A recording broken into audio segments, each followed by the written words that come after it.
बिहार के बक्सर पहुंचे कांग्रेस अध्यक्ष मल्लिकार्जुन खड़गे जनसभा को संबोधित किया। बोले, मोदी और नीतीश की नजर सिर्फ कुर्सी पर, बिहार की बेहतरी पर नहीं।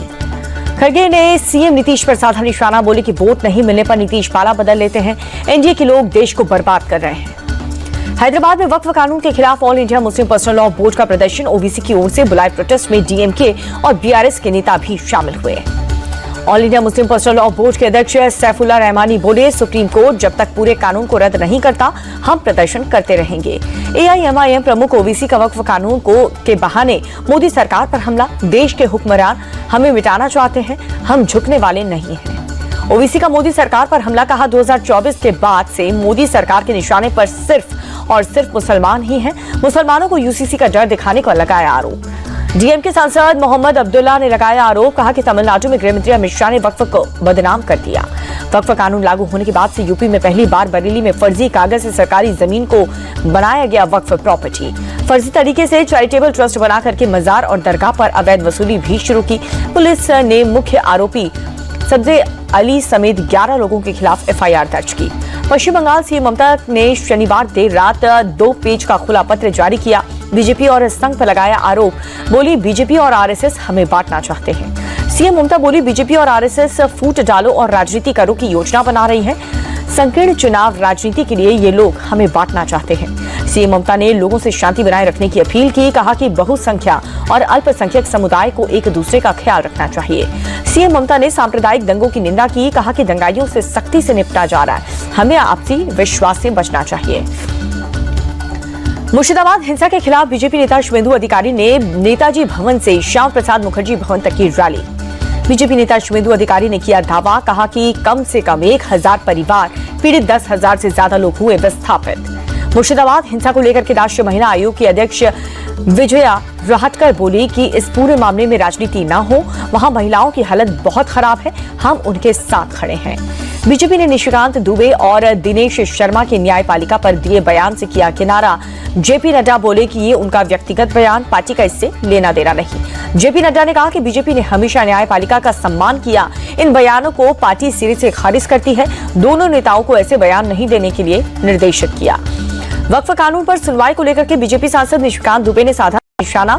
कहा कि जब सुप्रीम कोर्ट में ही बनने हैं कानून तो संसद को कर देना चाहिए बंद। निशिकांत दुबे ने कहा कि देश में धार्मिक हिंसा भड़काने के लिए सुप्रीम कोर्ट जिम्मेदार, वो अपनी सीमा से बाहर जा रहा है। निशिकांत दुबे ने कहा कि राष्ट्रपति भारत के मुख्य न्यायाधीश को नियुक्त करते हैं, आप अपॉइंटेड अथॉरिटी को निर्देश कैसे दे सकते हैं। निशिकांत दुबे ने पूछा कि आपने नया कानून कैसे बनाया, किस कानून में लिखा है कि राष्ट्रपति 3 महीने के भीतर फैसला करना है। बीजेपी सांसद दिनेश शर्मा ने कहा कि संविधान में विधायक और न्यायपालिका के अधिकारों का स्पष्ट रूप से वर्णन है, कोई भी लोकसभा और राज्यसभा को निर्देशित नहीं कर सकता।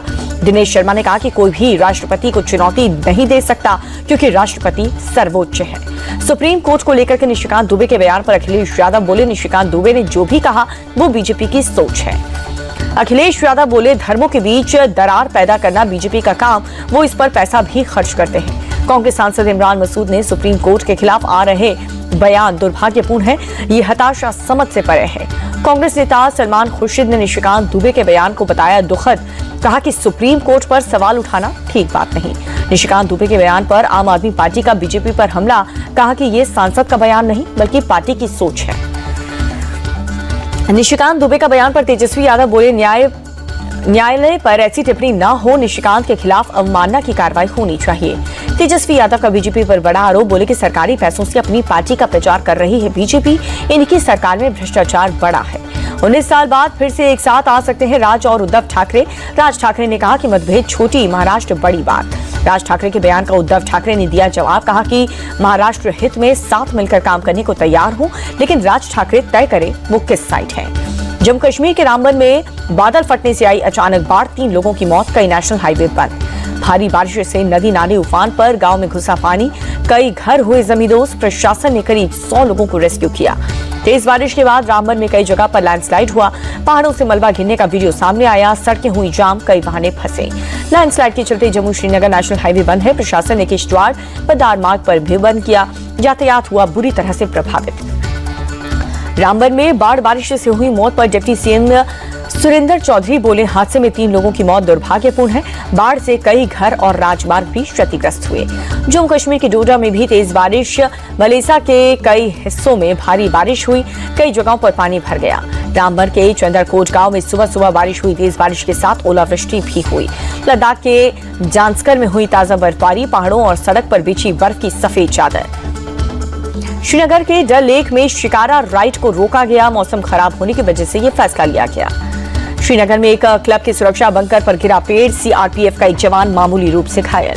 तेज हवाओं की वजह से हुआ हादसा, पेड़ को सड़क से हटाया गया। जम्मू श्रीनगर हाईवे बंद होने के चलते उधमपुर में लगा भारी ट्रैफिक जाम, सड़कों पर वाहनों की लंबी कतार दिखी। उत्तराखंड में हल्की सी मध्यम बारिश का अलर्ट जारी, मौसम विभाग ने ओलावृष्टि और तेज हवाएं चलाने का भी अलर्ट जारी किया। तमिलनाडु के विरुधनगर में अचानक से बदला मौसम का मिजाज, इस शहर के कई इलाकों में हुई तेज बारिश की वजह से कई इलाकों में जल भराव है, सड़क यातायात प्रभावित हुआ। गोरखपुर दौरे पर सीएम योगी आदित्यनाथ, गोरखनाथ मंदिर में लगाया जनता दरबार, एक कर लोगों की फरियाद सुनी। गोरखपुर में गोरखनाथ मंदिर पहुंचे सीएम योगी आदित्यनाथ, पूजा अर्चना और रुद्राभिषेक किया। गोरखपुर में सीएम योगी आदित्यनाथ ने हरबट बंधा 4 लेन रोड परियोजनाओं का निरीक्षण किया। सीएम योगी आदित्यनाथ के साथ कई स्थानीय नेता भी मौजूद रहे। दिल्ली के सीएम रेखा गुप्ता ने दिल्ली जल बोर्ड 1111 जीपीएस युक्त पानी के टैंकर को हरी झंडी दिखाई। नासिक के बोरी चिवारी गांव में पानी के लिए त्राहिमाम, जान जोखिम में डाल करके गहरे कुएं में उतर करके पानी भर रही हैं महिलाएं। महाराष्ट्र के मुख्यमंत्री देवेंद्र फडणवीस नागपुर दौरे पर महिलाओं को ई रिक्शा बांटा। हिमाचल के चंबा पहुंचे बीजेपी अध्यक्ष जेपी नड्डा, लक्ष्मी नारायण मंदिर में पूजा अर्चना कर आशीर्वाद लिया। राजस्थान के सीएम भजनलाल शर्मा सीकर दौरे पर चित्रकूट बालाजी और महादेव मंदिर में पूजा अर्चना और दर्शन कर आशीर्वाद लिया। सीलमपुर मर्डर केस में पुलिस की जांच तेज हुई, मामले में अब तक 8 लोगों की पकड़ा गया। मुख्य आरोपी जिक्रा, साहिल और दिलशाद भी अरेस्ट किए गए। कोर्ट ने जिक्रा को 2 दिन की पुलिस हिरासत में भेजा। मुस्तफाबाद में 12 घंटे बाद रेस्क्यू ऑपरेशन खत्म हुआ। हादसे में कुल 11 लोगों की जान गई। 4 मंजिला इमारत ढहने से यह हादसा हुआ था। मरने वालों में 8 लोग एक ही परिवार के थे। बताया जा रहा है कि इमारत करीब 20 साल पुरानी थी। संभल में अवैध अतिक्रमण के खिलाफ एक्शन, अवैध अस्पताल पर चला नगर निगम का बुलडोजर। मुरादाबाद में पुलिस की बदमाशों से मुठभेड़ हुई, जवाबी कार्रवाई, 2 बदमाश घायल हुए, पुलिस ने गिरफ्तार किया। मुरादाबाद फैक्ट्री लूट मामले में पुलिस का एक्शन, घायल बदमाशों को इलाज के लिए अस्पताल में भर्ती करवाया। पथराव में कई लोग जख्मी हुए, कई गाड़ियों में तोड़फोड़ की गई। फिलहाल स्थिति नियंत्रण में, इलाके में भारी संख्या में पुलिस बल की तैनाती। नागपुर में दिन दहाड़े प्रॉपर्टी डीलर की हत्या, बदमाशों ने चाकुओं से कई बार कर मौत के घाट उतारा। सीसीटीवी में कैद हुई पूरी वारदात।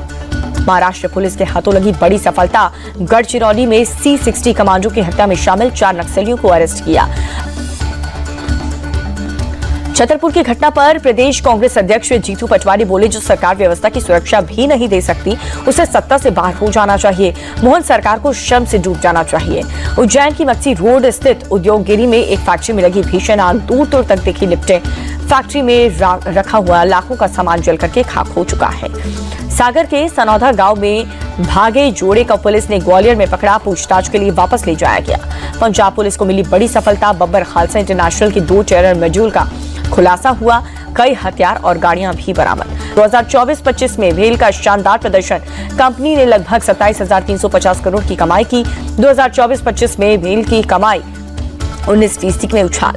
आईटीसी ने बेबी केयर ब्रांड मदर स्पर्श में 49.3% की हिस्सेदारी खरीदी, कंपनी को दिए 81 करोड़ रुपए। मदर स्पर्श में आईटीसी का कुल निवेश लगभग 126 करोड़। एचडीएफसी बैंक का निवेशकों को झटका, एफडी की ब्याज दरों में 50 बेसिक पॉइंट की कटौती, अब जमा पर 7.55% तक का ब्याज मिलेगा। जनवरी मार्च में आईसीआईसीआई बैंक का मुनाफा 18% बढ़ा, कमाई सालाना आधार पर 14% बढ़कर के 49,691 करोड़। बैंक ने अपने शेयर धारकों को 11 रुपए प्रति शेयर डिविडेंड देने का ऐलान किया। भारत अमेरिका के बीच व्यापार वार्ता में तेजी आई है। 23 अप्रैल को वॉशिंगटन में होगी चर्चा। व्यापार समझौते के तहत कई वस्तुओं पर सीमा शुल्क में भारी कटौती की संभावना। ट्रंप के टैरिफ का साइड इफेक्ट, वॉल्वो ग्रुप ने 800 लोगों की लिस्ट तैयार की, जल्द ही कंपनी शुरू करेगी छटनी।